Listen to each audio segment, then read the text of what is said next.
Good evening, guys. It's Phil. It's All Leeds TV, and we are back with the dream team, the one and only. We've got myself, Chris, Lad and Dad. We've got our own like little group chat vibes going on now. We go ticket hunting together, and I obviously missed the first time that all four of us got a ticket together, but. Tomorrow night we all also have a ticket together, but there's only three of us actually going. So Forest next week is the first time that the WhatsApp group actually becomes a thing. But yeah, it's good to have the three people I probably speak to most in the LFU, as Dad would say. So I'll come to you first, Lad and Dad. Say to each other, haven't we? It's like going to be boring. We've said. Yeah, it's going to be a really boring hour or so. So switch off now, guys. It's always boring. Loads to get on with. How are you doing, Lad and Dad? How's things? Doing good. Yeah, Doing good. All good. I mean, it was we got stuck into it a little bit before you hit live, but you guys, including Lad, are all a lot more positive about that Brighton result than I am. I mean, that did. I mean, I thought that was a shambles until Click and Sinistera came on. I thought it was an absolute disaster. But it's like a ticking time bomb waiting to go. And like the irony of that is, we looked so much better when they came on, and yet we conceded as soon as they came on. Didn't we? It must have been about 5 minutes into it, I think it was. So I'm still hurting. I'm on the biggest come down. I call this the biggest come down in football fan history. Beat Chelsea 3-0. And, I was just saying to Chris, it's just like a dream that now. It was like, did it actually happen to getting beat 1-0 by Brighton and playing like that? It was shocking. This is obviously because you three went to the Chelsea game without me. We did book a romantic holiday away for the Chelsea game like you did, Statman. I know, I'm devastated, but I'm hoping tomorrow night is going to make up for it and Chris can miss out this time. But before we move on to Chris, I just want to ask, Lad, have you just had some results come through the post over the last week or so? Yeah, I had my GCSE results. And how did they go? Did you do better or worse than Archie Gray? I think I did better. I might have done better. Yeah. Good lad. No, I did quite well. Very well. See, this is a man with a future. The only thing with those Archie Gray results, because just knowing from Lad, they don't do A's and B's anymore. What is it? So but it's numbers. It's on a scale of 1 to 9. Oh, so it's the 9. Yeah. So 1.5. It's just that.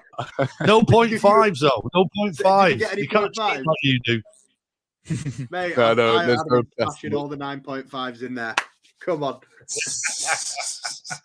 Well, just in one of them, he got a 9. So we're very proud. We're very proud of him. So is that like an A, but without the A starry bit?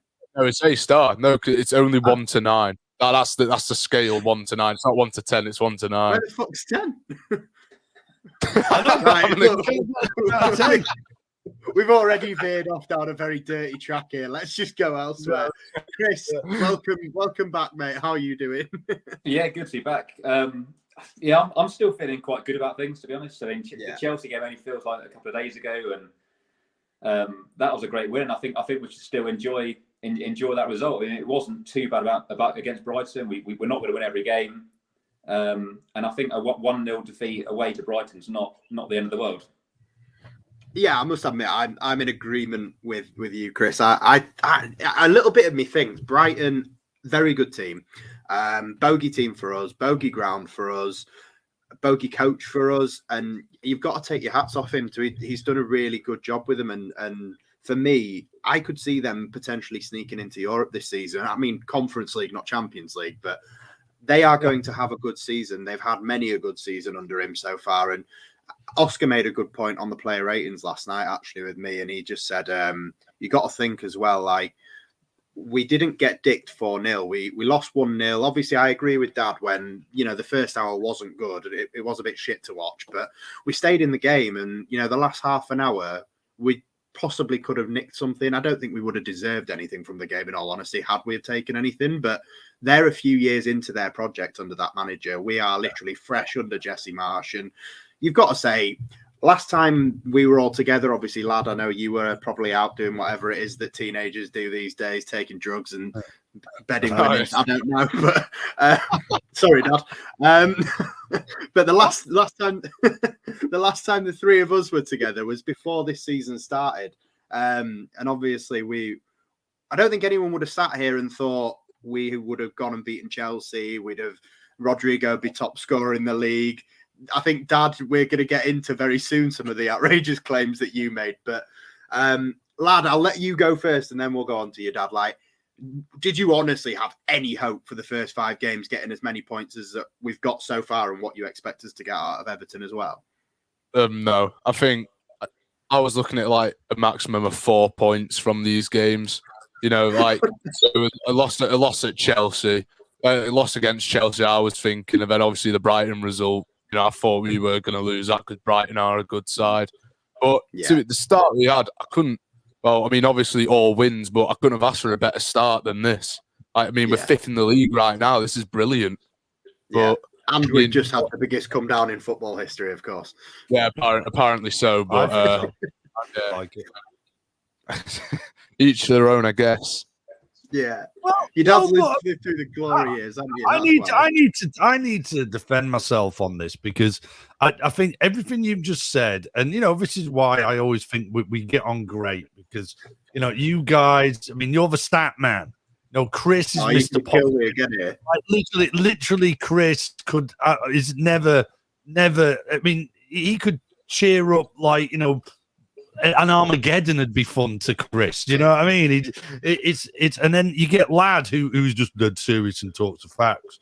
But I've got to say, you look at the Chelsea game, and that was unbelievable, that performance, right? And how can you go from that to what happened at Brighton? Yeah, but I can answer this. I think if we beat Brighton 3-0 and lost to Chelsea 1-0, you'd be sat here saying, what a start of the season we've had. This is a great start. I'm not saying it's not a great start. I think it is a brilliant start. It's also the downfall. No, because we've just beat I agree. Chelsea 3-0 and played amazing. The first thing I did when I came out was ring my uncle, who I knew had watched it on the telly, and said, did we honestly play that great? Because we looked amazing in that. Yeah. Look who we were balling off the pitch. Look at the individuals. It was but we're Leeds. This happens. Yeah, but then but how does that happen? It's just I find it really strange with such a proper week to get over it all as well.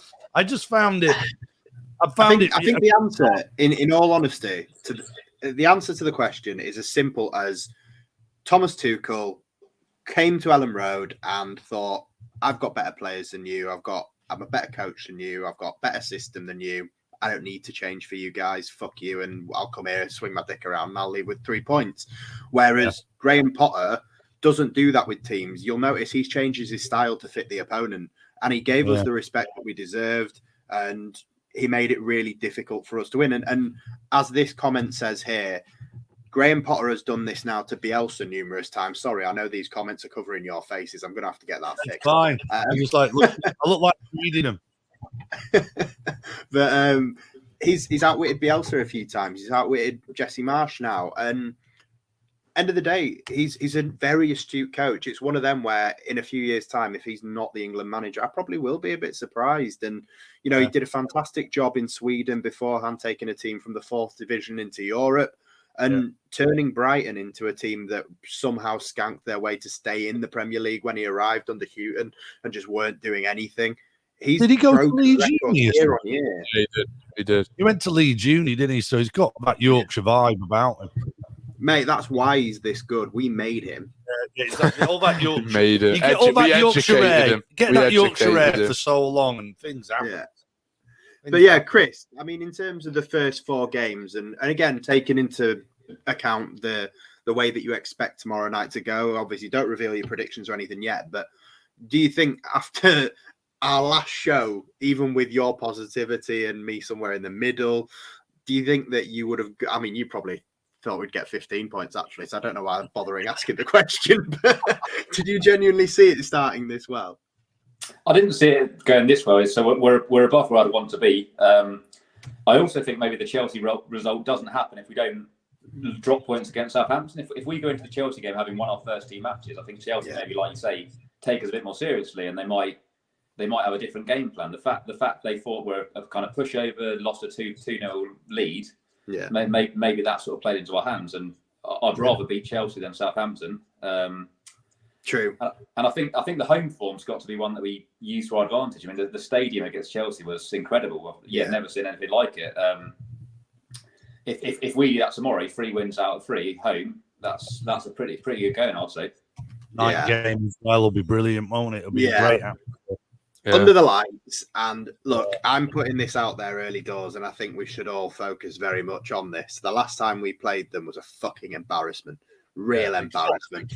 And that in that run where, you know, it led up to Bielsa's sacking, and there was obviously the 3 defeats in that week that led up to the sacking. You can kind of understand them because of who they're against, but I think the final nails in the coffin were kind of Newcastle at Ellen Road, where, you know, we should have won that game, and it was a 1-0 defeat from Meslier letting in a free kick that was never really troubling any other goalkeeper on the night. And obviously then the 3-0 at Goodison, and it wasn't just 3-0, it felt like 10. It was genuinely fucking horrible to watch that day. We got absolutely molested, and obviously it's Lampard, and I can't say there was ever really much ill feeling towards Everton prior to him getting there, but now there is.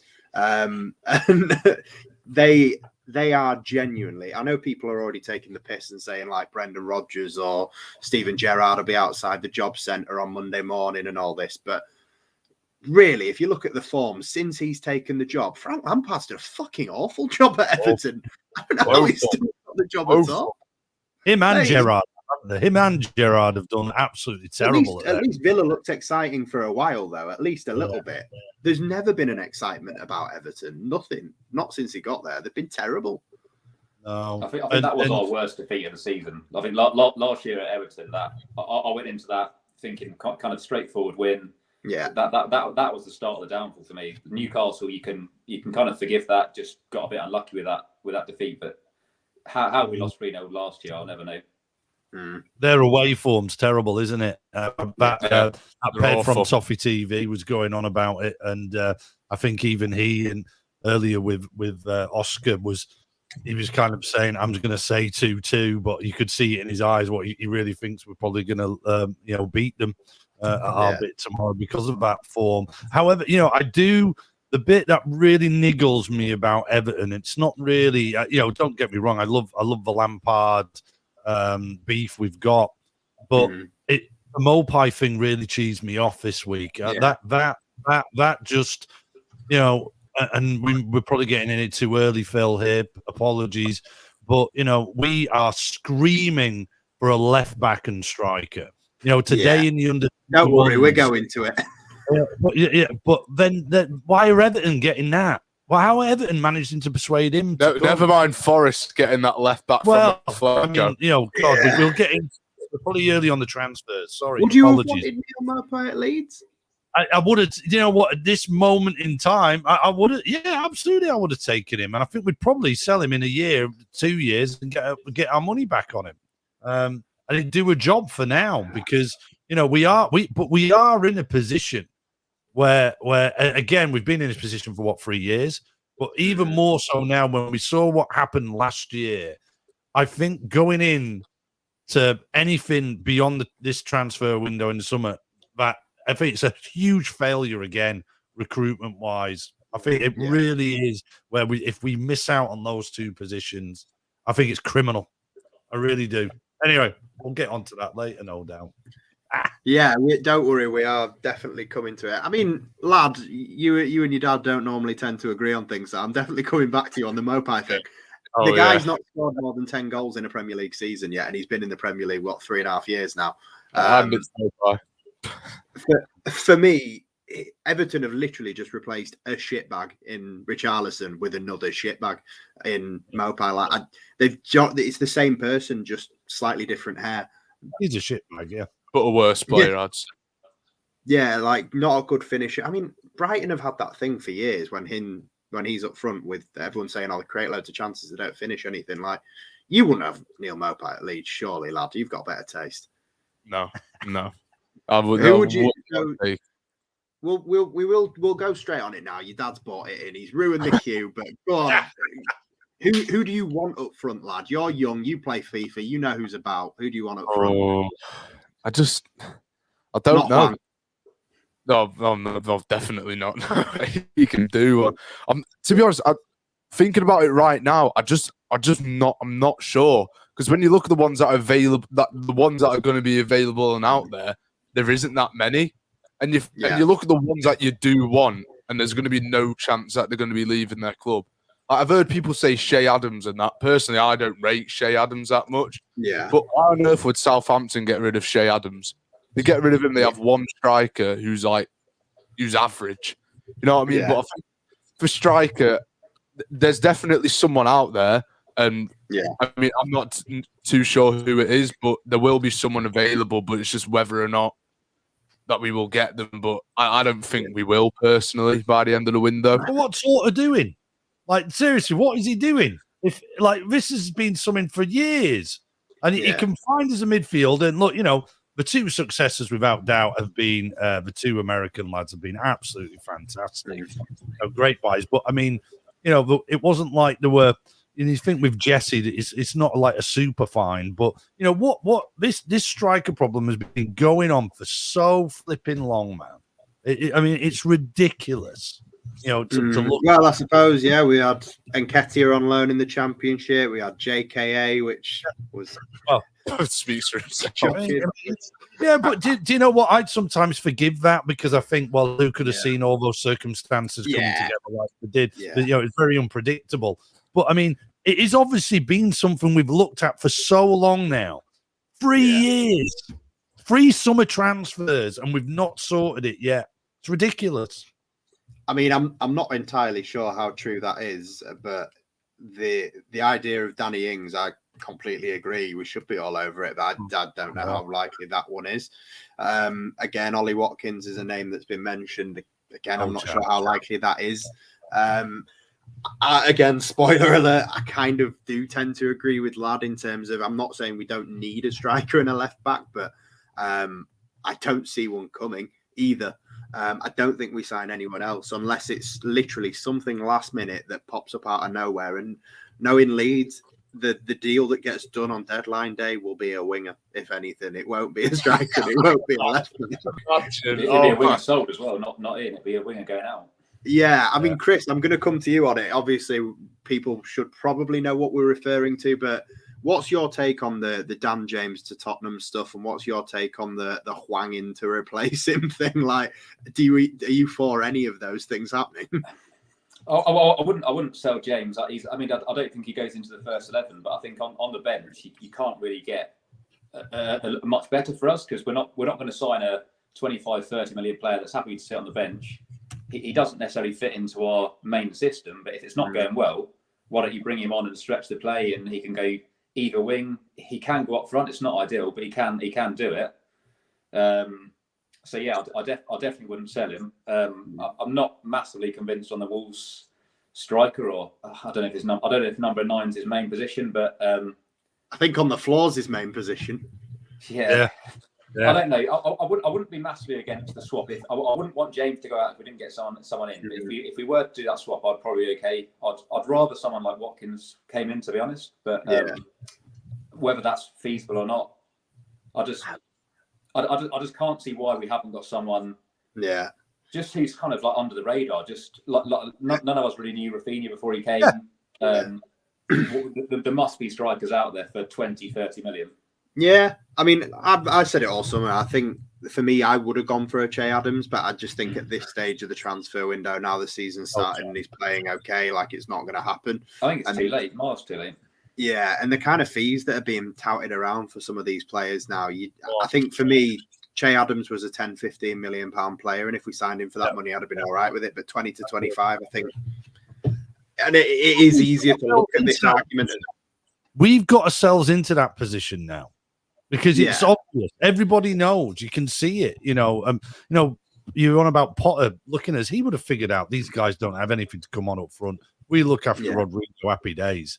And Dan James, isn't it sad? Because I think Chris is absolutely spot on with everything he said about Dan James. But the only reason we wanted to keep him really is because he'll be half decent to put up front when we're finding it hard. And I would take 30 million plus for Dan James right now, because I actually think for the wing side of things, we've got everything covered he can bring to the table on that front. I think we've got speed, we've got Sinistera, we've got Somerville. We can bring all that, no problem. But Dan James, he set up one of the goals against Chelsea. That was great. But I think other than that, sell Dan James, bringing a striker, but that ain't gonna happen. Yeah. No, I think, in all honesty, and lad, I'm going to come to you as my educated person here. Sorry, guys.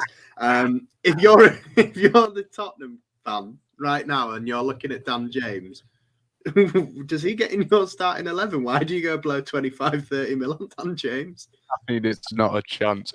The only thing that I could see happening to Dan James, if he goes to Tottenham, he'll turn into a wing back. Yeah. And funnily enough, I think he'd be all right as a wing back in a way, because I feel like he's fast and his attacking ability is okay. He can run and win the ball quite well. But I mean, I don't even know how that's gotten to that point where he might be going to Tottenham. Dan James, I just sit there and think, so hang on a second. So if he is a wing back, he's got Emerson and Jed Spence in front of him. Yeah. No chance he's getting into that front three whatsoever. When you think about it, though, on the one hand, you've got Conte, who managed to turn Victor Moses into a Premier League winning wing back. That's true. Yeah. On the other hand, like you said, Spence isn't even getting in the team. Neither's Emerson. It's Perisic on one side. He's not getting past Perisic. I don't think Dan James would take the deal. I think Dan would go. I don't do that. I think if that came up, I think he would go, I'm not going to do that. I think it's probably agent taught this. Yeah. I think the fact you can see he's not going to get a start. I think agents are throwing it about. I mean, a loan move, Tottenham, a loan move for Dan James, and then the buyman. I mean, think about it. When you write it down, you go, "Wow, that's a load of nonsense, isn't it?" I'd understand if it was maybe like West Ham or something like that. It's like they've done with Maxwell Cornet, but like Tottenham. I mean, come on. What do you think? Is that a point? Calvin's gone to City. He's not going to fucking play. He will do. As soon as he gets in, he's going to keep that position. He's on 150 grand a week sitting on that bench. Yeah. He's thinking, I'll miss the World Cup. I'll have a Christmas off with my 150 grand a week. Yeah. That's what he'll be thinking. Imagine the giant Yorkshire pudding he could get made for that. That's no. I mean, Calvin. I agree with Chris. By the way, I think once Calvin gets his chance, he doesn't come out the team. Yeah, I enjoyed that question from David. Like, why don't we just try Dan James at left back? Then we don't have to buy a new one. I still maintain the position that I think we need more is the left back than the striker. Would you, if it said to you right now, we've got one position we can fill before this window's open? Are you genuinely saying you'd rather see us sign a striker than a left back? Dad? Striker's more exciting, but no, I think a striker. I think if we have a striking option on Saturday, we have a chance. We have a better chance than actually happened. I'll come back to this, but Chris, would you rather sign a left back or a striker? No, I agree. I think we need a striker. I think that the goals are going to win the games. I think we can fill in at the back, and it's not ideal, but yeah, we definitely need a goal scorer. I mean, for me, depth-wise, our first choice, and I mean first choice left back, is Junior Firpo. Mm-hmm. Our first choice striker is Patrick Bamford. Our second choice left back is seemingly Pascal Struijk or Stuart Dallas, who's broke until at least Christmas. And our second choice striker is either perhaps Rodrigo, who's was the top scorer in the league until this weekend, or Joffrey Gelhardt. I don't see how you don't want a left back more. But can you count on Bamford though? Is Bamford really a valid choice? But then but that's what I mean. Then he's got Rodrigo, then he's got Gelhardt, and then Dan James is a striker. If Rodrigo's the only striker, though, the only senior striker, Joffrey's still quite young. That's still quite light, and Joffrey gets injured as well. But we don't. That's the thing. We don't have a left back at all. We have one who I'm still not convinced is even a footballer, let alone a left back. And then you've got Pascal Strike, who's a centre back, and you've got Stuart Dallas, who for me his best position over the last year and a half has been centre mid. Yeah. So we only have one left back. Surely a left back makes more sense. Goals win games. Defense wins titles. Goals from left back. Yeah, I mean, look, it's for two positions we need. It's as simple as that, right? It's for two positions we need and have for. I mean, you'd argue left back longer, but 3 years, man, and it is a joke that it's. I mean, look, the strike situation.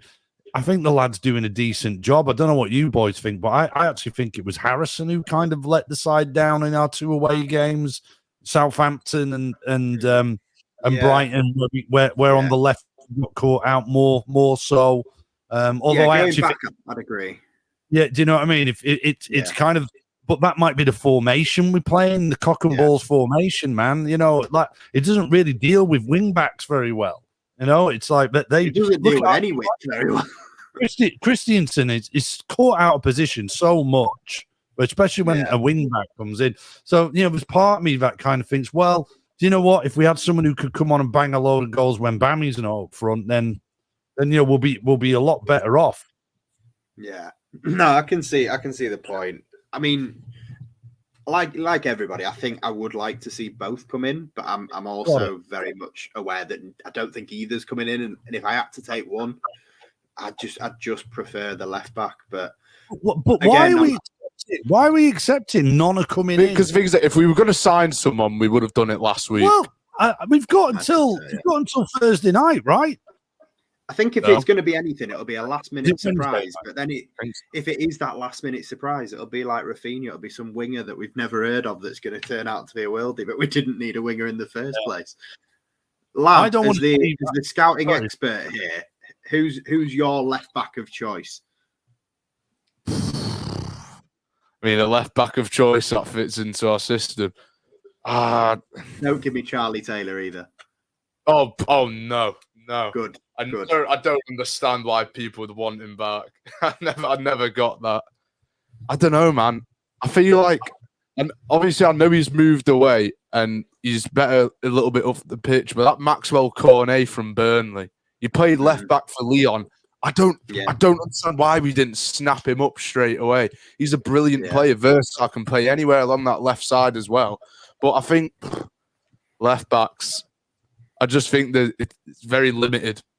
There's very limited people that you can buy as a left back. And then, I mean, I have a theory that fullbacks from Spain, when they come over here, they never do that well. Yeah. And I wouldn't want to go back to Spain to look for a fullback, but it's just... Cucurella did all right until he joined Chelsea. I'd take the lads Forest have got.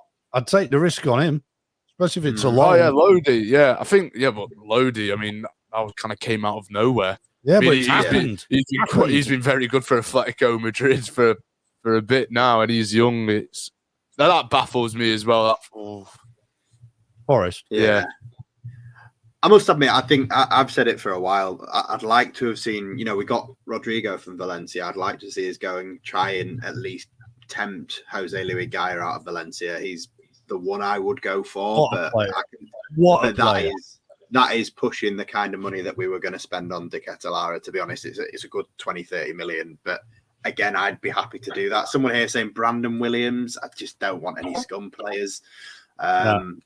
Not that I don't rate him as a footballer, although he was at Norwich, so he can't be that good. But yeah, I just don't want anyone out of scum ever again.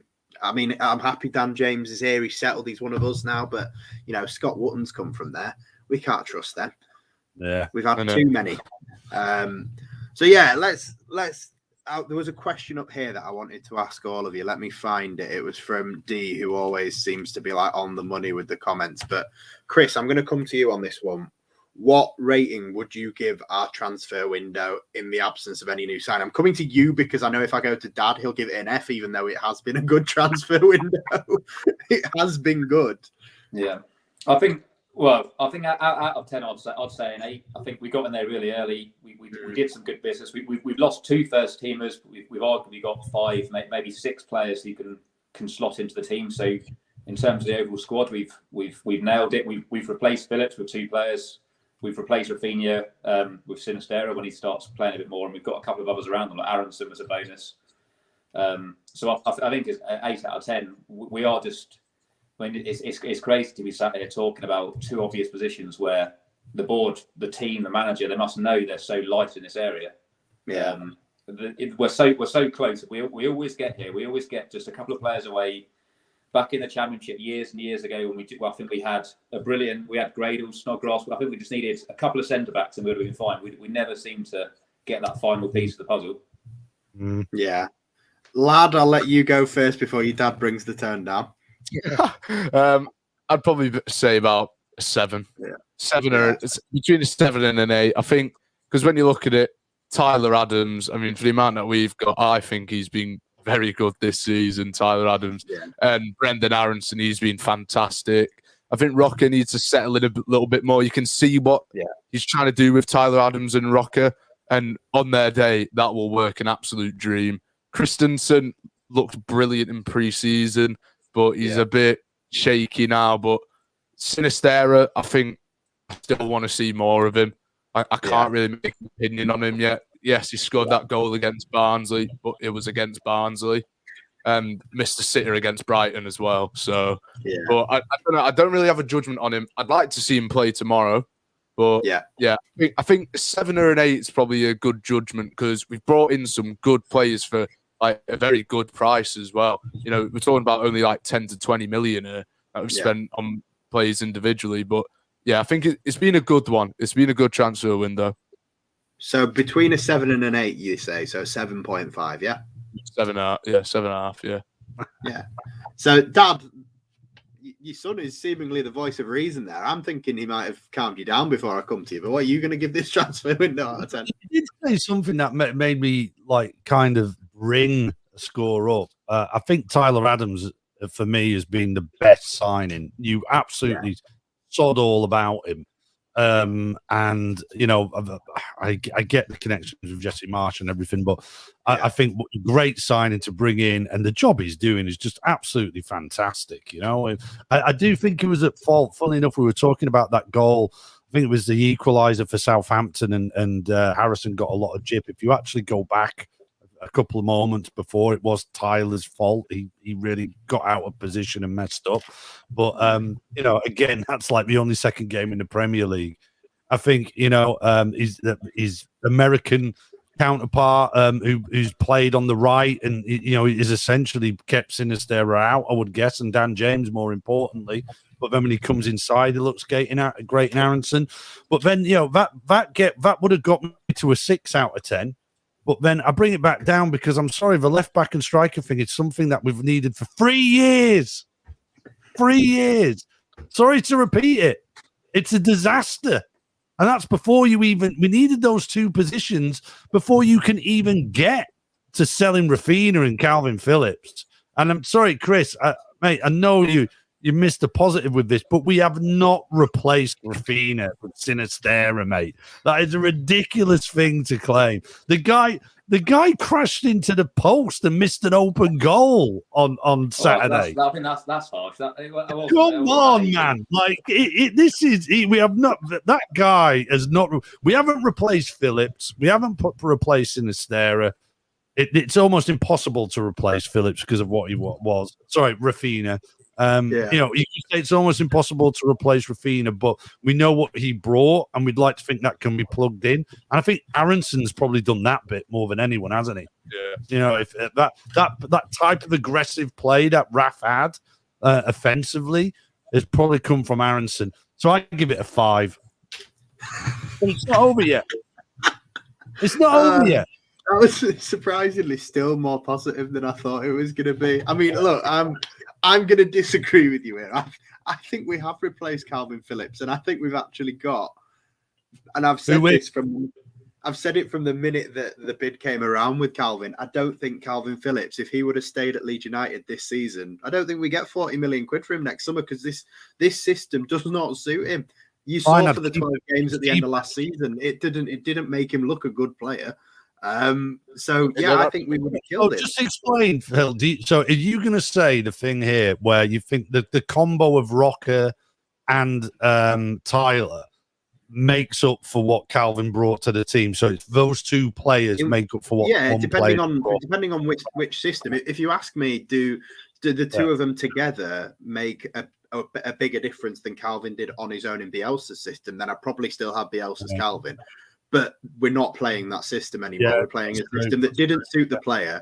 I've said it so many times already on this show, but like, you look at Calvin's main strength, and in the Championship and even in the Premier League, especially like against Everton, weirdly enough, it's that pick up the ball in a bit of space, look out to the wings, look for a Harrison Rafinha, and that pinged ball over the top. How can you play that ball if you don't have any fucking wingers? Like, exactly. It's just not on for him. And, crashing into the tackles. I'll be honest, everything I've seen so far from Tyler Adams, he does all that crashing into the tackles that Calvin did anyway. And Rocker's got that passing range. But the passing range for me that suits this style of play is Rocker's and not Calvin's, because it's not chipped balls over the top out wide. It's direct balls straight up the pitch. And that isn't Calvin's strength. So I actually think between the two of them, we have replaced Calvin Phillips. And for me, Rafinha, he's probably the most exciting player we've seen since, pains me to say it, like a Harry Kewell 20-odd years ago. We haven't seen anyone this exciting. And obviously that's why he's gone to Barcelona for the money that he went for. But realistically, I actually am quite excited by Sinisterra. And, we will get onto the lineup predictions very soon. And I think there's going to be a shout, and Marsha said it himself, for Sinisterra to come in and start starting games now, and maybe Dan James drops out. But between the likes of, like you said, Dad, Brendan Aronson and Luis Sinisterra, I think because Sinisterra's not got that minutes yet, take away the Brighton game, you would probably have said that, it's all right, we don't need Rafinha. Brendan Aronson's fucking amazing. It's only because it's been one game that's a bit downer that's taken some of the shine away, but you put Aronson and Sinisterra together, and in a few weeks' time, I think you will be sat there saying it's been a good window. We've got 2 days left, 3 days. I think it's Thursday. It's not finished. It's not finished, and like Chris said, Chris gave it an 8 out of 10. If you go out and you get a left back and a striker, I bump it up to a 10. For the, like Lad said, the amount of money that we've spent on these players, we haven't gone silly money on anybody. We do that, and I give us an 8. If we go out and sign a worldie striker and a worldie left back, you're giving it a 10. Yeah, definite 8. Whatever. Let's talk about Everton. Chris, what is it that you have, if anything, for us to be worried about tomorrow night?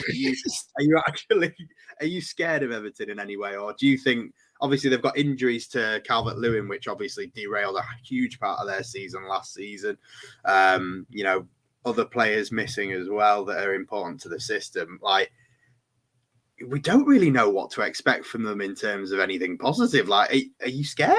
We've got someone in the comments saying 3-0 Everton now. Yeah. I don't see I kind of feel the same as I did last year. Last year, before the Everton game, I thought, okay, it's a straightforward win. I'm not concerned. We've played well. We beat West Ham. We've done okay against Newcastle. We're going to win. So I kind of feel the same again, that we should win. We've got great home form. They're missing the key players. Last year they had one player, Richarlison, who carried them through every game. They haven't got him. They've obviously got sort of 50, 60 million pound wonder boy up front, but I'm not overly worried about him. 60 million quid, man. I know, but it's mental. I don't think they've got a style. I don't know how they want to play. I know they try and play a bit of football out the back, but they don't. I couldn't tell you how Everton set up to play, to be honest. If you're going off the Brentford game, it's to sit there and hope that the other team can't fucking score goals. Because Brentford hit the woodwork 3 times, and let's be honest, should have scored 4 or 5. They were so lucky to come away from Brentford with a point. And we want to say thank you, obviously, to Lee here for the super chat. Wants us to discuss Alioski. I think we'll pause the point because he's paid good money, so we'll do the Alioski discussion. Alioski is a left back. Look, we know he's We know he's obviously gone to Fenerbahce. I can't remember whether it's on loan or whether he's like left the Saudi club or not. He terminated his contract Free with the transfer. Saudi club, I think, because they got relegated. I'm pretty sure, something like that. Yeah, But I know they got relegated. So yeah, I mean, would we all genuinely, for footballing reasons, not sentimental reasons, would we all have Gianni back? I know my missus is probably screaming upstairs, yes, but lad, would you have Gianni back?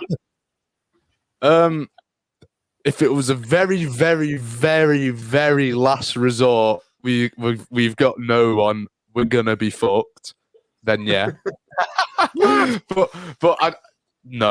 I just think what is he now? He's like 31 or something. Yeah. He weren't what he isn't going to be the player that was scoring screamers against West Brom in our first season in the Prem, or doing all right in the Championship. He's not going to be that anymore. When you go to like Saudi Arabia to play football, you're writing your career off. Like that's probably funny. Yeah. Pablo Hernandez went to Qatar for a couple of years, came back and look what he did. But yeah, I do take you. Yeah, but I think once you go there, you kind of just write off. He's gone to Turkey. Just let him be. He clearly wants to do something else, you know. Dad, would you have Gianni back? If Alioski is the best left back that we can find to bring in this transfer window, then we've got no hope moving forward. But I quite like in the life cycle of Alioski where he is now. He's kind of agent Alioski. He's now in Turkey. He's at Galatasaray's biggest rivals. I think he's going to cause carnage for us over there. So keep him in Turkey. I think he'll be fantastic. And I can't wait for him to play Galatasaray. Yeah. Fingers crossed he does the Leeds salute when he scores. He will. He will. 100% guaranteed. And Chris, would you have Gianni back? No, I wouldn't. I liked when he's here. He was good for us, but I think every time he played, everyone would say he's the weak link. We need to sort out a left back, because for every goal he scored, he cost us a goal. And I think coming back a second time would be, I don't know, every mistake he made would just be magnified. Yeah. So, Lee, I hope you got your £5 worth there. Nice one, Lee. All really positive from the lads. I've got to admit, I agree. I love Gianni, and for the character, I'd bring him back to have him as a squad player, maybe, and in the dressing room and all that. But the reason he was pushed out and we got Firpo was because they deemed Firpo to be of better quality. Make of that what you will. Pay for it now.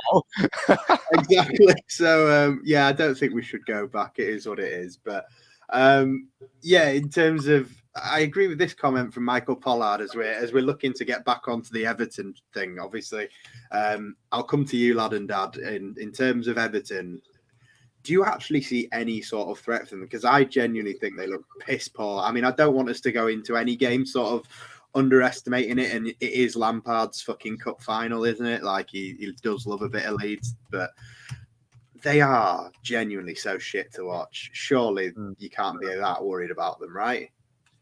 Everton are awful. They are an awful side. I generally don't like people saying, "Oh, they might do well this season." They're not. They're going to be down there again. I just don't. Don't worry, I'm coming to you. Don't you worry, Chris. Do you want to do this bit for me, mate? Do you want to just remind Dad of what it was that he said before the first show of the season?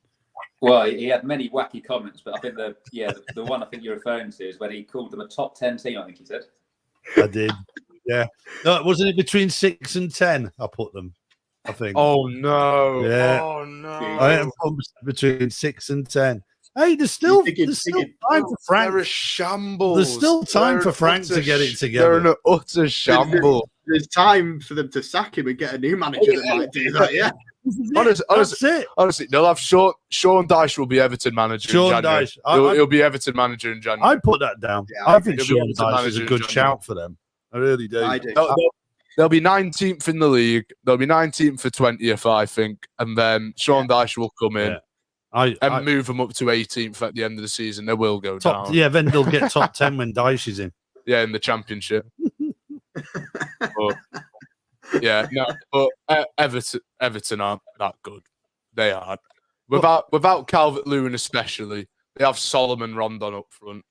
You might as well just have a stone up front. Well, Ped from Toffee TV earlier on All Leeds TV was telling Oscar that they play 3 at the back and 3 up front.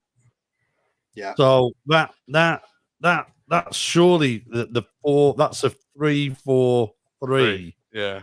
Which is going to be brilliant for us. That surely is brilliant for us to play against. I don't know. We never fared well against the 3 at the back under Bielsa, but I know that's a different regime. I'm not sure. It's kind of hard to tell how the tactical battle is going to go, to be honest, because you've got to actually assume there is a tactical plan from the other team to sort of think about the tactical battle. If people have joined us for in-depth analysis, sorry, tonight you're not going to get it because no one actually knows what Frank's trying to do. Just wild statements all the way through and clip more.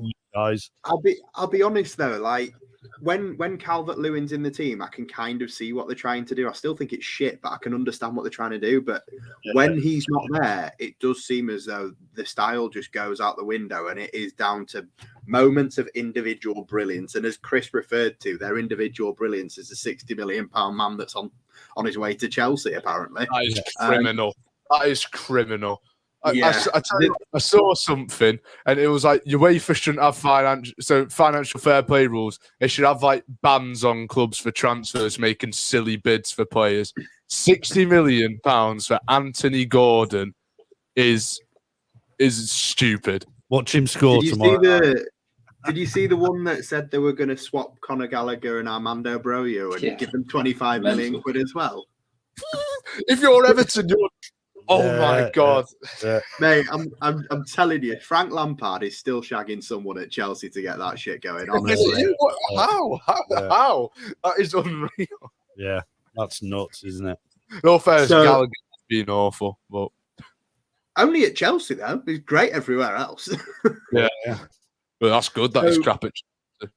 I think we'll move on to a lineup prediction, and I think. Again, it's one of them where you can look at the press conference. There hasn't really been much that's come out, to be honest, about the press conferences in between the two games, just with the quick turnaround. But the general feeling is that Ayling and Firpo were back in training this week. Cooper and Bamford are supposedly closer to fitness, but it's one of them where I don't think we'll see either of them again. And obviously the main questions that we'll get into, I imagine, around the form of Matthias Glick and is Luis Sinisterra ready for 90 minutes. But we'll do.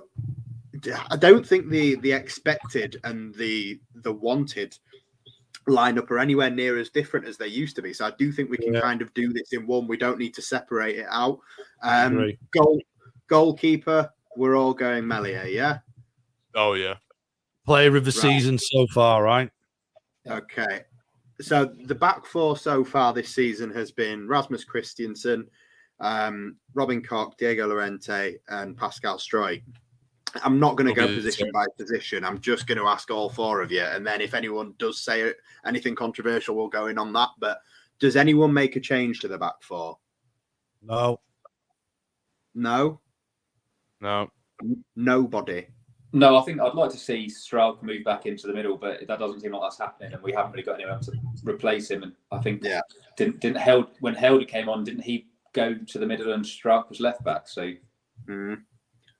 but if there is a fully fit Liam Cooper, there's no Liam Cooper coming straight back into the starting lineup for anybody. I would put Cooper in, but it sounded like he wasn't fit. Yeah, I must admit that does seem to be the case. I think it's going to be one of them that he very slowly gets nursed back in, Liam Cooper. Are you eyeballing Llorente, Phil? I'm always eyeballing Llorente. Always. Aren't we all?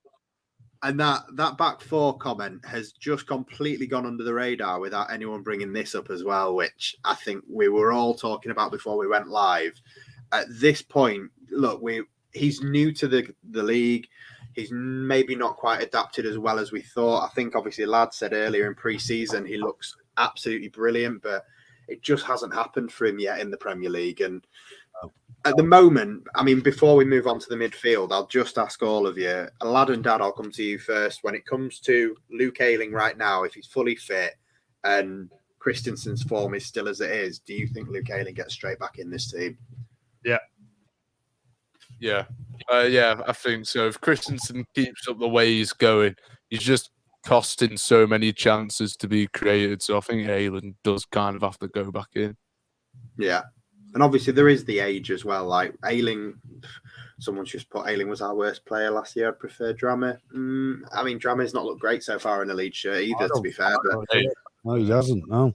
I think with Ayling, it is just a case of if he was to come back in, you got to remember Christensen is still a lot younger than Luke Ayling. He's going to have a lot of games to play when Luke Ayling inevitably leaves. There's only a year left on Ayling's contract, and it doesn't sound like they're talking about renewing it either. So this could be Ayling's last season.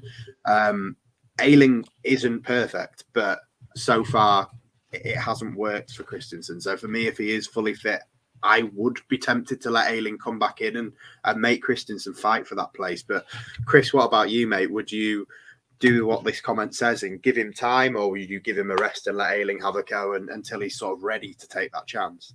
I would give him time, but I just think rotate a bit. We got 5 subs. It'd be nice to have 2, maybe 3 right backs who we can swap and change if they're going to work the heart out for 45 minutes, 60 minutes. Give them a rest. So, I mean, Ayling, he wasn't a world beater last year when he was playing. He played okay, but he wasn't one of our better players. So, yeah, I'm not in a massive rush to have him back, but I think give them both opportunities and see who wins the battle. Yeah, and just on the topic of Cody Drama as well, am I the only one that sort of foresees a potential loan as well before the window closes? I think he could be one of those that potentially has a bit of time away again. I think so. Yeah, they're probably doing the world of good. Yeah, I agree. So we'll continue with the lineups and we'll go to that midfield too. And this is one where I spoke to Oscar obviously last night on the player ratings, and I don't know whether you'd include Matthias 𝐾𝐿 in this conversation or in the next line, but somewhere we do have to discuss that Matthias 𝐾𝐿 has been ridiculously good every minute that he's played so far this season. And I think actually Lab went for a point that I was about to make, and he went for it earlier. Tyler Adams, for me, has been probably our best signing. He's completed the most tackles in the Premier League of any player of any team, and just generally looks like, as Klopp would say, mentality monster. Just wins it back, never stops. And Aronson's that pest as well, but it's so apparent with Adams for me that I think it's a bargain what we've got him for. But for me, I don't think Mark Rocker's settled in as of yet, and I not to the extent of Rasmus Christensen, nowhere near. He does, as a pair, they look to be everything that I wanted them to be, but just in terms of what me and Oscar discussed last night, Matthias 𝐾𝐿 is obviously on very good form.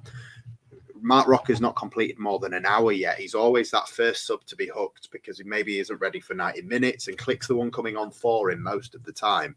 I know 𝐾𝐿 can be used as that 10 and that 3 in behind the striker is a lot harder to get into. But, would you guys stick with Rocker and Adams, which I think is most likely to happen? But with Marsh mentioning 𝐾𝐿 being in with a shout of getting into the team, Chris, would you be tempted to bring Matthias 𝐾𝐿 in anytime soon? And would it be in that too, or do you stick with what you've got? I think he's the first person I'd bring into the starting 11 if we were going to change it. But I'd put him further up the pitch. So I think I'd stick with Rocker and Adams. I mean, there's an argument for Forshaw, but again, I'd say start with those two and then make a change at half time. Yeah, I'm going to come back to you on that. I'm going to see who you would probably take out of that front 3-4 in a minute then on the 𝐾𝐿 situation. So don't let me forget about that one. But guys, Forshaw, do you think Forshaw has done enough to really be pushing Rocker and Adams? I must say, I don't think he's reliable, and we know that, and he's definitely bought some assurance off the bench. But in terms of like blowing my mind with his form, like 𝐾𝐿 has, I wouldn't say he's pushing either of those two for a place just yet. But would you have 𝐾𝐿 in those positions, or do you agree with Chris? Maybe more as a 10, further up. I think because he came on in that position when we played Wolves, and he did fantastic. He was brilliant. So I think definitely further up the pitch, because I don't think 𝐾𝐿's thing is I don't think it is sitting deep, because when do you ever see 𝐾𝐿 spray a ball about 50 yards across the pitch? You never see it. All his work is done high up the pitch. He's good at the flicks and stuff. He's good. You know, he has a decent shot on him at times, although we're yet to see another click banger for quite a while. But I think he definitely is better high up the pitch. It suits him more, especially to his play style. And it was seen against Wolves the way he did it. Yeah, Dad. I just what the lad say as far as where Click should play, and you know you've flicked up a few there, so you know Blinkovic before, didn't catch the name. You know, essentially at the moment, and I think also in Jesse's comments that he has mentioned there's an agreement with Click on how he's going to be used, and you know I think there's probably. I mean, look, any player who says they're happy to be on the bench is lying, right? You'd like to think so anyway. But I think he's agreed, well, look, you know, I'll do this to work my way in, and he's having a great impact. The Rocker thing, guys, I need to highlight this. I'm not seeing what a lot of people are seeing, and that's probably more on me. But I get the guy can do a lovely whipped pass. He loves whipping a pass and landing it on a boot on the other side of the pitch. He loves a switch pass. But I often, and Chris and I were standing next to each other at the Chelsea game, and I said to him at half-time, he's got to come off. You've got to bring him off at half-time. You know, and this is when we were playing brilliantly. And they gave him 10 minutes afterwards, and they did bring him off. And I think some of that passing is putting a lot of us to go, oh, isn't he great? He compliments Tyler because Tyler does a lot of work. And I actually think Forshaw has looked much better when he comes on there. And I actually saw the BBC rated Forshaw on Saturday as the worst rating. Oh, mate, that's not a new thing. SofaScore tend to do it all the time. I was like, what's going on there? And I would prefer, and my call would be against Everton. I think it's time for Forshaw to start in that for Rocker. I think he's earned it, and I think he's ready because Forshaw is a player. He is the thing that has always held him back his injuries. But when he has come on, I remember last season came on, didn't start, did he? You think he came on against Leicester? Yeah, he was amazing. I mean, he got blooming injured again. And I think he can handle the Premier League. And I think for exactly what we want to see happen in those two midfield positions that Rocker's in now, I think Forshaw's got to go in there. Fair enough. I mean, for me, I would say that partnership is unlikely to be broken unless it's a cup game or unless it's picked up through a suspension, which we all kind of think is coming eventually. But why is that, Phil? Why? Because they both pick up yellow cards like it's fucking pennies, mate. They love a good yellow card. We broke up for a Forshaw. I think Marsha's got his 1-11 that he's sold on, and so far it seems that he's reluctant to make changes. And let's be honest, minus the Brighton result, you take the Brighton result out and you just sort of go, well, he's justified. Why should he make changes? It's going well. Bamford is one that has to come in and out. Although Rocker has been a weak link at times. Sorry to cut across you, mate. Got a bit of delay. I mean, Wi-Fi is awful today. It's all right, don't worry. I think most people would disagree. I'm not disagreeing with you. I do think Tyler Adams has looked very good, and I'm not 100% sure Rocker's got up to the standard yet. But I think as a two, they do work very well together. I think they complement each other really well. And like we said earlier, in terms of that replacing that Calvin Phillips thing, I think what you get from Calvin Phillips in the Bielsa system, you get a little bit more out of these two collectively in this system. So I'm quite happy with them as a pair. I just want to see. What do you see? What do you see then? Because I'm sorry, but I just haven't seen it. I've seen him do a great. I know, but I haven't as far as positioning's concerned. I sometimes think he looks a bit lost there. What is it? I'm understanding between each other. In all honesty, I think you'll notice one of them will drop into between those centre backs like Calvin used to do, and the other one will push on and go and sort of help activate that press really quickly. I like the way that, and we'll get on to the front four, but the front four in particular snap into that press, and these two are responsible for sort of backing that up. And obviously with the way that they complement each other is also with the energy, but more so by they have very different strengths. And we spoke about it earlier. Obviously, Adams is going and winning those tackles. That's why he's won the most in the league. But, you know, snapping into the press and doing it that way. But Rocker is definitely more the distribution style. And I don't really associate him with that pinged ball over the top. I know it does happen. But for me, the strength in having Mark Rocker there is getting the ball from either Meslier or Llorente, whoever's fucking trying to piss about with it at the back, getting it from there all the way up to the centre forward within about 2 or 3 seconds. And that's the way that our style differs from when we say being direct. We're not Neil Warnock or Tony Pulis and we're playing long ball. It's direct driven balls on the floor, moving us up the pitch as quick as we physically can and exploiting areas of half spaces, as people always talk about. But I like this. I've grown to really like this system and the tactics. I think last year, like we all said at the time, and Marsh has sort of since come out and said that wasn't his tactics. It wasn't his system. It was what he had to do to keep us up. But where we needed to play. Yeah, and I think so far what you've seen in the first few games, I'm not saying I'm a believer. I'm not taking that picture down and putting Jesse's up, but I'm happy to give him a chance. I think I'm going to give him a hell of a lot longer than I thought I would. I'm not sat here saying out by Christmas anymore. Like I am sold to a certain degree. I think he's doing a really good job. I don't think I gave him enough credit when he came in terms of how tactically astute he is as a coach. And I think we have got the right players in this window for me to start feeling confident in this system. And it's not penis ball. I don't think it is penis ball.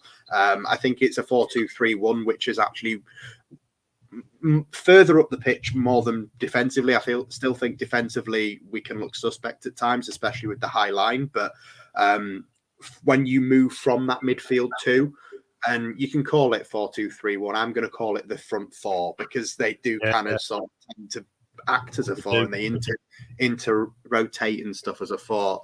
I think that front four is the bit that impresses me most. The two in behind that impresses me still a lot. And then I think the defense just needs work. But other than, we need a left back who's a genuine left back, and I'm not talking Firpo. I think you put a proper left back in there, take Llorente out and put a fully fit Liam Cooper in there, and I'm happy.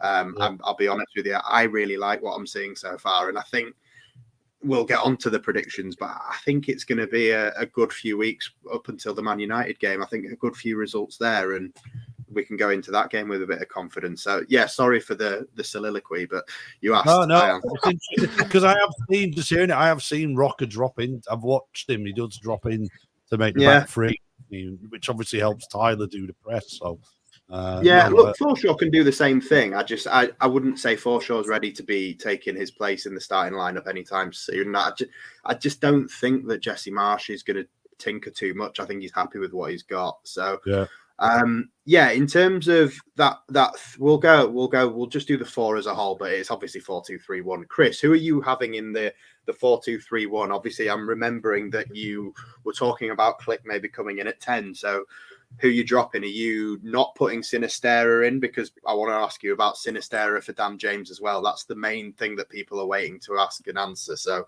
who's in that front four for you? If 𝐾𝐿 could be in there, Sinisterra could be in there. Yeah, I think 𝐾𝐿's the number one to come in, and I do think Sinisterra is going to come good. I don't think he's not Rafinha. He's not going to be maybe as good as him, but he is going to be our sort of main attacking threat, I suppose, along with Harrison on the wing. For this game, I'd probably drop Dan James and put 𝐾𝐿 through the middle. I just think I don't know. They've got some big defenders who are good in the air. I don't think we're going to want to loft balls into the middle, and Conor Cody's just going to head them out all day long. And I think having 𝐾𝐿 and sort of Aronson on the right, I think that might be a way to sort of get through them. Yeah, I must admit, I was worried where you were going then, because so far for me, there's three players that have made themselves undroppable. And I know people will say, well, they weren't any good against Brighton, but the front three in particular of Rodrigo, Harrison and Aronson, I think they're undroppable. The way they played, they have literally been involved in every goal we've scored. Like, without them on the pitch, what do we have? So I would very much agree that I think if anyone is at risk of losing the place, it is Dan James. Although I think he has been okay. He played well last game. It would be harsh. I just think he would be better off the bench. And no, I definitely agree. I think if one person is at risk, it would be Dan James. But I find it interesting that you'd put 𝐾𝐿 in at 10 and move Aronson to the right rather than go for the Sinisterra thing, which is what everyone seems to be asking. Is there a reason you wouldn't just go straight for Sinisterra? I just think give him a bit more time. I think there's a lot of pressure putting him straight in to start, and give him half the game, and then he can just use his energy to just to give it a go. But I think Aaronson, did he start on the right on his first game? Yeah. He's been right. He played quite well, so that's the only reason, really. Yeah, no, fair enough. I was just intrigued because most people, I think, are going to go Dan James out, Sinisterra in. That's kind of the sense I'm getting. Well, it's Twitter. What can you take from Twitter? But Lad and Dad, are you going Sinisterra in and Dan James out, or are you more with Chris on the clicking DJ out? That's what I'm doing. I think Sinisterra should go in. I think because we spent all this money on a player just for him to sit on a bench and have a little 20-minute cameo. I think what he needs to do, if he really is the Rafinha replacement, we need to see him have a game. Yeah. We need to see him have a game against Everton, which, funnily enough, Rafinha's debut, he scored. Yeah. So, I mean, I think with Sinisterra, I think he needs to play. I think this is a good game for him to play. You're against a weaker side in Everton. We need to bounce back from a result. I don't see why not, because I don't think Dan James is going to do anything. I really think he has fell off a bit, James. I think his last good moment was that Burnley game where I think he scored. Did he? Yeah, I think it was like Villa. Burnley at the start. Yeah, and Villa. But I think he's just really fell off for me. I don't right now. I don't really rate him that much. So I do think Sinisterra has to come in. He has to settle himself into the team, because if Sinisterra plays like he did for Feyenoord, that's going to be some front four that we're going to have on its day. So he has to start for me, Sinisterra. So you're the only change you'd make is Sinisterra in for Dan James then, and you keep the rest as it. Yeah. Dad, I don't think he'll make any change. I think he'll. You just got on a massive rant about how you think Forshaw should be starting. but that's what I'd want. But I think won't make any change to that. I'm on to the front four now, right? Yeah, I'm just it'll be Dan James. Dan James will start because I think pace will destroy Everton at the back, and I know Sinisterra is fast as well. But I think this moment in time, he will only come in to add that extra pace when Dan James probably will predictably end up having lots of good runs but not delivering. And then Sinisterra will come on and hopefully put the ball in the back of the net this time. And Aaronson, you don't move out of 10. I think Ǩ𝐿 will be an impact again. I think, I was really desperately unhappy with that hour at Brighton, but at the same time, what I witnessed at Chelsea and on a Tuesday night under the lights at Ellen Road, I would play all those boys again, because I think they'll step up and they'll do their jobs. And whether I think Forshaw should be in there, whether I think Aaronson plays at number 10 or not, I think those lads that last played at Ellen Road, if all fit, deserve to start again. Yeah. No, I can take all the points on board. I must say that I think the only change that is likely to be seen tomorrow night is the one that Lad said. I think he may be tempted to throw Sinisterra in. I've seen someone in the comments saying he's not had a full pre-season. Yeah, I'm not sure how much that really comes into it. Obviously, he had a bit of a pre-season at Feyenoord. I know it's different, but he came to Leeds and has had some of the pre-season here. And it's not like he's recovering from big injuries. Like, he's had a great season last season, scoring goals in Europe for fun. Got to the final of a European competition and probably should have gone on to win it. I mean, he's a quality player. We've seen him in bits, and it's not like he's missed a huge amount of training since he got here. So I don't think it comes down to fitness. The only thing that you'd say about missing a preseason is he up to speed with the tactical plan? And the one thing that I would say about this front four, and as much as I agree with Dad in terms of that first hour at Brighton was a little bit underwhelming, but genuinely, the thing that's excited me the most so far this season, and even in that Brighton game, is that front four in particular, and the way that every single person that's played in it, whether it be the Barnsley game, which was a completely different front four, or all the league games, or even in pre-season, people seem to have started to understand what Jesse Marsch is asking from them. all of them are genuinely swapping positions cleverly. They're understanding each other's role. They're rotating, and it's being really fucking effective. Otherwise, we wouldn't be 5th in the league, and we wouldn't have sailed through a cup tie, and we wouldn't have smashed Cagliari 6-2. I know it's Cagliari, but we look really effective, and we look like we finally have got to grips with what the fuck it is that our coach is asking for us, when we never did last season. And I think that the thing that screams that the most is the front four. And then obviously, as you get further down the pitch, you could say that the two in behind, again, they seem to really have clicked with each other quite well early on as well.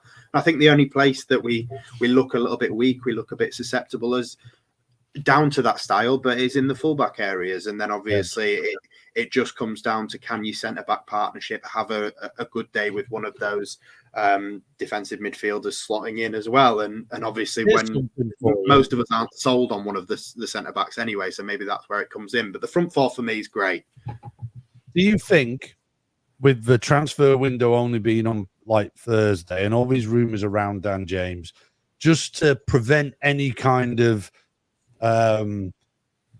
forward momentum from the Dan James camp of trying to get a move, because they are seeing, and because I think what everyone's shouting for, Sinisterra will happen and he'll start, and Dan James will be the one that eventually goes. Do you, as because essentially he's done nothing wrong, but do you play Dan James tomorrow night just to go, there you go, lad, we believe in you? Then Sinisterra comes in. Yeah, but then if you do that, it makes Sinisterra look like a wasted signing. No, it doesn't. How does it? I'm not being funny. You're 5 games in, and the guy's because he was injured. Because he was injured for the start. He was injured at the start. Yeah, in fairness, he hasn't looked. They said he wasn't fit enough to do a full 90, didn't they? But injured is a signing that he's supposed to be, though. It's like but it's only one game. His chance has to come soon. It's one game, and you just to settle everyone and make sure we've got Dan James until at least January. Dan James isn't that good. That's the thing. I'll tell you what, I'd rather have Dan James than not. I'd rather have Dan James than not. I would, but he just isn't that good. Sometimes I wonder if you ask these questions, Dad, just to sort of fish. I'm just asking. No, but I think there's value in Dan James to our squad. Don't get me wrong. No, there is. There is 30 million, and I'll let him go. But I still want a replacement. 30 million. Yeah, I was pissing myself that we paid 25. Why are we going to get 30? I said to you earlier, I think actually we could facilitate with Sinisterra and some of what Dan James brings, to it. But that we only sell him if it's going to help us get a striker in or a left back. Yeah, and it doesn't look like we're doing that. All the good ones are going. We did it earlier today. We can't even think of one that we can get realistically. So why let Dan James go? I mean, in answer to your question, no, I don't think if he does start this game, it makes any difference. And realistically, in the long run, you can say what you want about the first 5 games. Either way, you and Lad, you're both opinions. But realistically, in the long run, Sinisterra is going to be pushing him out, and he's not going to get as many minutes. So I don't see why you hold it off. But Chris, what would your answer be? There's a transfer window on Thursday. No, we don't play games. Give him false hope. Just give it. Transfer window goes. We've got until January. Even though he's going to be sitting on the bench, let's just play games so he just knows that he's wanted at the club. Exactly. Do you think when it comes round to the substitutions, Marsh is going, who's on the transfer list and who can I bring on? Yeah, big time. Big time. Big time. Fucking hell. Chris, what do you think, mate? Well, I kind of think it's the opposite. I think because there is transfer talk and there must be something behind it. It can't just be all rumours. I think that's a reason to keep him out, because whether he wants him or not, if Tottenham really wants him, they could come back with a bigger offer, and if it opens the door for someone else, it could happen, whether he likes it or not. So I think because of the transfer talk, and he's our only player that we can sell or would sell, I think he probably misses out because of that.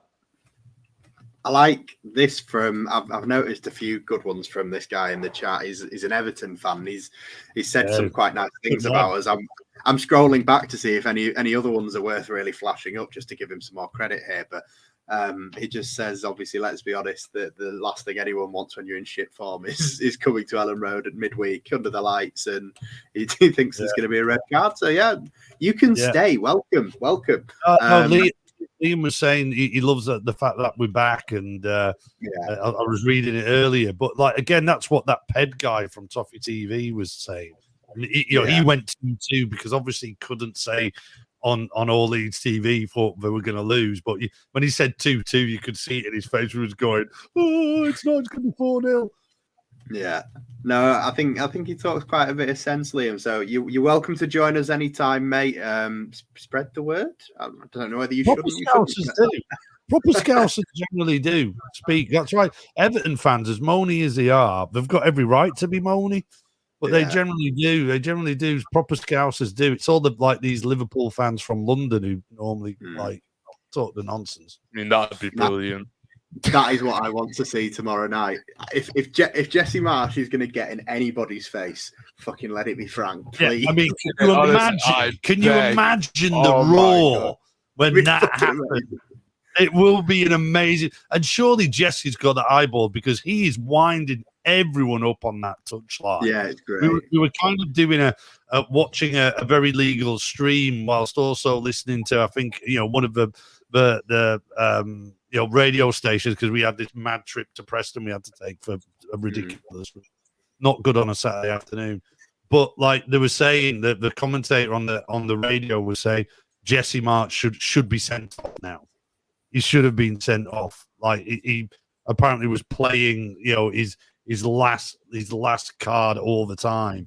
So Jesse loves it, man. He loves winding up the opposition box, doesn't he? Which is great, and we're all in for it. He's endearing. It's endearing. It's good. It's good. I like it. That's when a manager's got to grips with the Leeds Unitedness. Yeah, I love Jesse March, and you were kind of alluding to it before. If we arm this guy with the tools he needs, I think he's going to do well for us. Yeah, I'm starting to believe that there is light at the end of the tunnel. Perhaps we're not just going to be the new Burnley or Crystal Palace forever, but who knows? No way. Fingers crossed, eh? But yeah, I mean, has anyone ever seen the West Stand try and invade the pitch to attack one manager? Because I mean, I haven't. But if it's going to happen, maybe tomorrow night would be the night, and Jesse can get it going. And it was our own. Yeah, and it was someone ran out to chin Terry Venables when he was our manager. I feel like I actually remember that now. Yeah, it was as a child. It was you as a child. Yeah, I was West Stand every game back in those days, and I thought, I mean, I was only young. I quite liked Terry Venables. It's only because I thought he was England's manager or something. I know. I think we were all the same, mate. I think we all thought at the time, here we go, but we didn't realise it was here we go to the championship. They were saying, the other day, the Brighton game, obviously, that we lost. If we'd have won that, would have been our best start to a season since Terry Venables this season, which obviously saw us.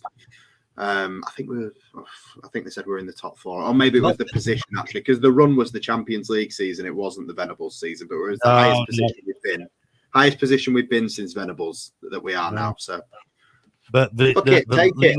Lad doesn't even know who Venables is. I know his autobiography is hidden behind those scarves. Actually, it's signed by him, but under Venables, we had Leeds Everton was the Nick Barmby derby, wasn't it? Oh God, how underwhelming a sentence is that? And again, lad is just slowly falling asleep with a load of names he's never heard of and never needs to. Yeah, it'll be better than my growing up. Don't YouTube Nick Barmby for fuck's sake. Definitely not Nick Barmby Leeds anyway. Should we get back on to the Everton game? Should we go for predictions? Yeah, guys, in the comments, if you haven't already, come on, smash a like on the video and all that shit. Subscribe to the channel, but yeah, get you saying. Let us know what your predictions are for tomorrow night. We're going to go for ours now. Chris, I'm coming to you first, mate. Tell me how you think the game's going to go. Give me your score prediction, and if you've gone 10 goals for Leeds, which you very much should be doing, I want to know who's scoring all 10 of those goals. I think we've got to win. I think it's we've got quite a few winnable games coming up in the next sort of 4 or 5 So tomorrow's got to be keep the run going. Yeah, get us to 10 points. I think their new striker, Morpay, he's going to score. It's bound to happen. People think he's not necessarily good enough for Leeds, but he will score against us, I'm sure. But I'd still like to think we come out 2 or 3-1. Okay, Dad. I completely agree with Chris, and I want to highlight the point. I think we have to win tomorrow. And I know you go, oh, have to win at this time. We have to, because let's get these points racked up against these teams now, whilst we have got them all in front of us right at the start and on this form. And I think a 3-1 win, and exactly like Chris, Mopay will score. Okay, Lad. I've gone for a 2-0 Leeds. 2-0 Clean Leeds. sheet. I just don't think Everton are that good. Even with Mopay. I want who's scoring for Leeds, guys? Come on. Give me goals. Sinistera is going to bag. Sinistera and Brendan Aronson. Dan James hat-trick. Just so he doesn't get his transfer away. Just so he can stay. Rodrigo and Harrison, right? Rodrigo and Harrison. Maybe an Aronson for the third, but definitely Rodrigo and Harrison. Maybe click 30 yards. I was going to say, there's got to be click coming from you now, Chris, as well. I'm going to go for a Junior Firpo hat-trick. I think that's always... happened. Well, you know what? We've looked really dangerous from set pieces, and they don't look dangerous. Well, I suppose Lad's done the whole he'll just head them away all day Connor Cody thing. I mean, fuck it. We're not going aerials. We're gonna. I'm going for the obvious people. Then I'm gonna go for Aronson, Harrison, and Rodrigo. I want a 3-0 win. I want a clean sheet for Meslier. I want revenge for last time. I want it exactly the same, if not more. It has to be 3-0 minimum. Ideally 4 or 5. And Gandhi, thank you for pointing this out. It gets pointed out every fucking show. Can someone please, other than me, because I've already done it, message Scott and get him to update these things, because he's not updated it since the first game of the season, the lazy bastard. What's going I've noticed that since the start. Why didn't you flag it up, lad? I know I'm not really meant to. I shouldn't have flagged it up either, but thank you for not saying anything, lad. Make it look like we're professional. We know what we're doing here. Is that Scotty who does this? Is it? Yeah. Does all you know why? Have you seen he's made his own homebrew? He's made his own homebrew. He's sitting at home drinking his own homebrew. Right? It's called 𝐼𝐍𝐼𝐍. Nice.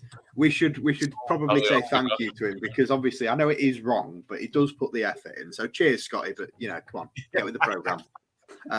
So yeah, that's your predictions, guys. Obviously, thank you for getting those in. I want to know before we go, guys. Obviously, Chris, sorry to rub this in, mate. Obviously, I know you're not coming. We're all going together, so we'll get onto that. Where are you watching it tomorrow night, Chris? I'll be at home. I'll be there for the Forest game. But yeah, I hope you get the result like we did at Chelsea. And fingers crossed. You've had the moment. Let me have mine now. Yeah. Some moment to top that. I know, I'm devastated. So yeah, guys, I will be seeing you two tomorrow night. Absolutely. Fingers crossed. We'll be stood at a hot dog van about half past we'll meet 6. you at Grill Time. Grill Time is by far the best one around there. We'll meet you at Grill Time, probably about 5:30, 6. Controversial shout. I think before you come through the Lowfields tunnel, there's a bad boy one on the corner there, and you can get the chili on top as well of your hot dog. It tastes like absolute shit, but it's fucking amazing. It's the best part of match day. Grill Time banger for us every time. Well, how about you try my hot dog and I'll try. Let's not even go there. Whoa. Children, it's only 16. We'll leave it. So yeah, guys, thank you very much for joining us. We've had loads of you in the comments tonight, loads of you watching with us live. If you haven't already, smash the like and all that stuff. And obviously remember, there's so much more coming out over the next few days on the channel. We're going to have player ratings obviously after the game, probably loads of post-match reaction, just see who races to record one first. It's probably going to be somewhere between Oscar, Jack, or Chris, depending on the result. So yeah, enjoy those, guys, and we'll be back. Chris, thank you very much for joining us, mate. And I'm sorry I won't see you tomorrow, but we'll see you at Forest. Tar. And Lad and Dad, as always, thank you very much for your time. I know you're both very, very, very busy people now that the summer is here and the women are out waiting for you to go get them, lad. So yeah, Standard. Yeah, I'll listen to that. Cheers for coming, lads, and I will see you all tomorrow. Fingers crossed, 3 points. Fuck Fat Frank. We're gonna beat him.